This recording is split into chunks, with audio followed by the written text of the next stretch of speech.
Alors, faut-il tout se dire? Faut-il mettre à jour nos jardins secrets dans le couple? La transparence totale est-elle la voie de l'équilibre et de la communication?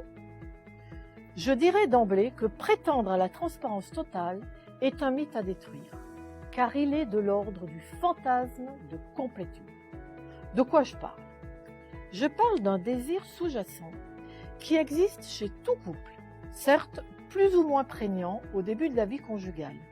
Le désir d'être les deux dans un tout qui se suffirait à lui-même, un tout en forme d'indifférenciation, de fusion, où chacun serait totalement comblé par son conjoint.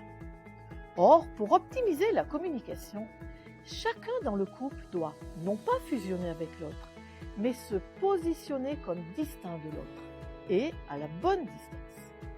Car trop près, le risque est de tomber dans une indifférenciation qui asphyxierait la relation conjugale.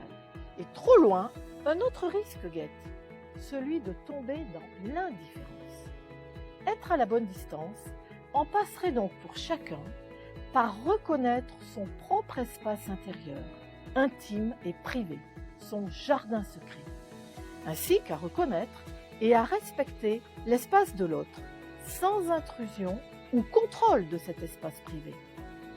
Reconnaître cet espace intérieur en soi, prendre le temps de le cultiver, puis reconnaître et respecter l'espace intérieur intime de l'autre, c'est se positionner l'un comme l'autre, comme une personne différenciée dans le couple, et donc être non fusionnel.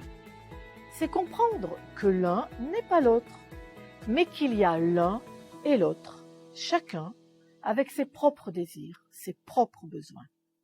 Dans un couple, la force d'une communication vraie réside bien là, dans la capacité de chacun à accepter l'autre en tant qu'autre, de vouloir conjuguer à la fois la différence des sexes et la personnalité propre de chacun.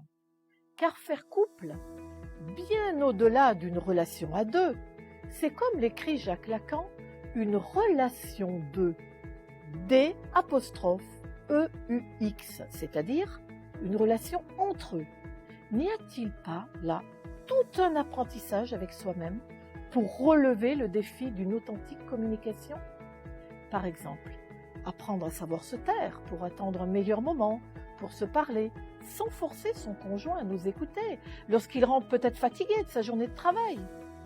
Ou bien, un autre exemple, ne serait-ce pas un manque de contrôle de soi que de tout déballer n'importe quand ou n'importe comment, sous prétexte qu'il faut tout se dire?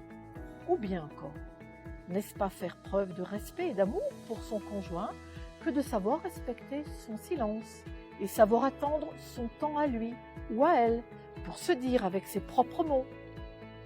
D'une manière générale, ne pas dire tout, mais sélectionner ce que nous disons en fonction de la situation, du moment ou de la disponibilité de notre conjoint, c'est à mon avis faire preuve d'une bonne hygiène de communication. Toutefois, la force de savoir se taire ou la force de respecter un silence doit se doubler de celle de ne pas mettre son conjoint en insécurité ou de ne pas susciter sa recherche angoissée. Car attention aux silences qui ont une odeur de non-dit ou de secret de famille. Ces silences-là, très lourds d'indicibles, ils sont très toxiques pour la relation conjugale. Ça n'a rien à voir avec un silence en attente du bon moment pour se parler en vérité dans l'objectif de créer du lien. J'entends par là avec une réelle motivation de mettre en commun de l'intime de soi pour donner de la profondeur à la relation conjugale. Comprenez bien que le non-dit ou le secret de famille fait tache d'huile et comporte des zones d'ombre de plus en plus grandes. Pour faire un jeu de mots, nous pourrions dire que le non-dit ou le secret entache la relation conjugale. Vous voyez ce que je veux dire?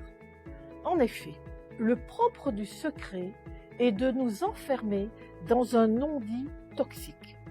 La personne ne peut mettre des mots et elle va alors s'exprimer par d'autres canaux de communication, car le secret sécrète diverses perturbations, des symptômes psychosomatiques, des comportements à risque, etc. Si rien n'est entrepris, le risque est alors non plus de garder un secret, mais d'être gardé en couple par ce secret. Le couple est comme pris en otage, prisonnier dans de l'incommunicable. Chacun souffre du silence, mais en même temps, chacun est dévoré d'angoisse à la perception de sortir de ce non-dit. Je ne saurais trop vous encourager à consulter un professionnel qui saura vous aider à sortir de cette impasse qui risque de conduire votre couple à l'hibernation de votre relation conjugale, voire même à ce que j'appellerais le désamour. En conclusion, quel est le conseil primordial à retenir? Eh bien, à partir du moment où vous comprenez combien est primordiale la vraie communication dans le couple, vous ne laisserez à personne d'autre le soin de la régler. Elle demande chaque jour et de la part de chacun une bonne dose d'amour et de patience afin que ces ingrédients indispensables permettent aux mots de s'échapper pour devenir enfin des paroles.